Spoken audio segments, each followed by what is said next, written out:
अब जो पार्लियामेंट है हमारा, उसके 2 घर होते हैं, यानी कि 2 हाउसेस होते हैं, और इसे 2 चैम्बर्स भी कहते थे। लोकसभा एक चैम्बर है और राज्यसभा एक चैम्बर है। जो लोकसभा के मेंबर्स होते हैं वो हम डायरेक्टली इलेक्ट करते हैं, तो इसे पीपल ऑफ, क्योंकि जो लोकसभा है उसके जो मेंबर्स होते हैं उन्हें हम डायरेक्टली इलेक्ट करते तो जो राज्यसभा है उनके मेंबर को भी हम इलेक्ट ही करते हैं, लेकिन हम कहीं ना कहीं उतने उसमें इन्वॉल्व नहीं होते। तो राज्यसभा के पास कम पावर होती है और लोकसभा के पास ज़्यादा, क्योंकि जो लोकसभा के मेंबर्स हैं we are electing them directly.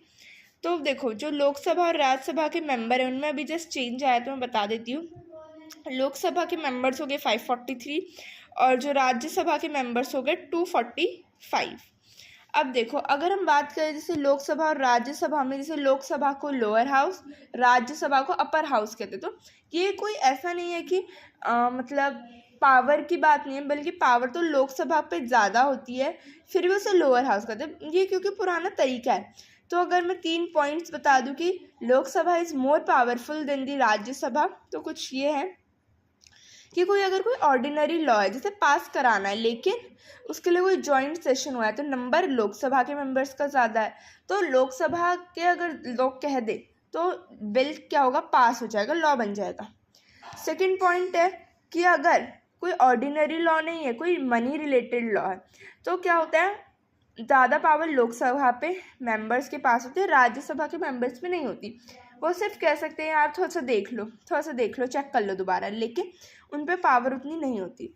जो थर्ड है, लोकसभा के जो मेंबर्स होते हैं तो अगर वो कह दे कि नो कॉन्फिडेंस वाला जो रूल है वो लागू करा दे और 2/3% ऑफ वोट्स मिल जाएं, तो क्या हो सकता है, पीएम को बदल सकते हैं, लेकिन ये पावर राज्यसभा के पास बिल्कुल नहीं है।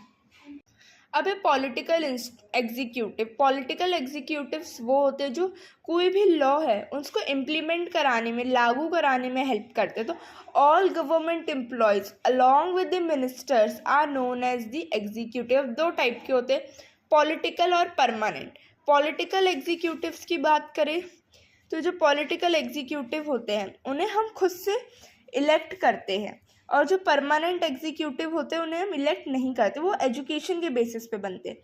जो पॉलिटिकल एग्जीक्यूटिव होते हैं वो कुछ पर्टिकुलर टाइम के लिए होते हैं, जो परमानेंट होते हैं वो लॉन्ग टाइम के लिए होते हैं, जैसे आईएएस वगैरह।